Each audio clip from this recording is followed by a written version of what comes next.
Kung naghahanap ka ng smartphone na may malaking battery, malaking storage at matibay na design, baka ito na ang hinahanap mo. Ito ang Huawei Nova Y74. At sa video na to, aalamin natin kung sulit ba ang presyo nito at kung para kanino talaga ang phone na to.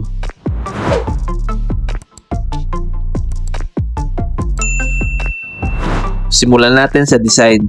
May IP64 doesn't splash resistance ang Huawei Nova Y74, kaya may dagdag na protection laban sa alikabok at mga talsik ng tubig. Meron din itong 1.8 meter drop protection, kaya mas kampante ka kahit hindi sinasadyang mahulog ang phone. Sa display naman, meron itong 6.67 inch HD Plus IPS LCD display na may 720x16 OPPO resolution, 90Hz refresh rate at hanggang 850 nits peak brightness. Hindi man Full HD ang resolution, sapat pa rin ito para sa social media, YouTube, Netflix at casual gaming. Mas smooth din ang scrolling dahil sa 90Hz refresh rate. Pagdating sa performance, gumagamit ito ng Kirin chipset na ipinares sa 8GB of RAM at 256GB internal storage. Para sa pang-araw-araw na paggamit tulad ng YouTube at light to moderate gaming, maayos ang performance nito. Ang 256GB internal storage ay malaking advantage dahil marami kang malalagay na apps, photos at videos na hindi agad nauubusan ng space. Sa camera, may 50 megapixel main camera na may LED flash at kaya nito mag-record ng hanggang 1080p at 30fps video. Sa magandang ilaw, malinaw at maganda ang mga kuha para sa social media at pang-araw-araw na photography.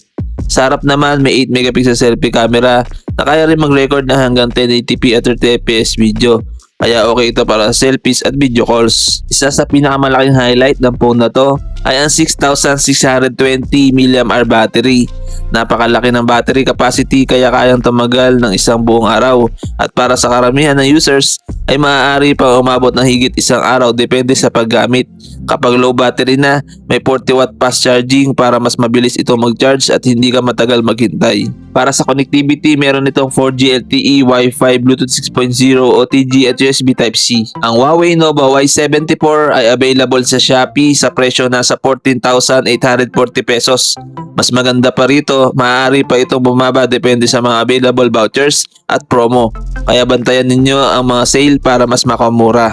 Overall, ang Huawei Nova Y74 ay isang sulit na smartphone para sa students, office workers at casual users na mas pinapahalagahan ang battery life, storage at durability kaysa sa high-end gaming performance. At kung nagustuhan mo ang review na to, huwag kalimutang i-like ang video, mag-subscribe sa channel at i-click ang notification bell para updated ka sa mga latest smartphone reviews.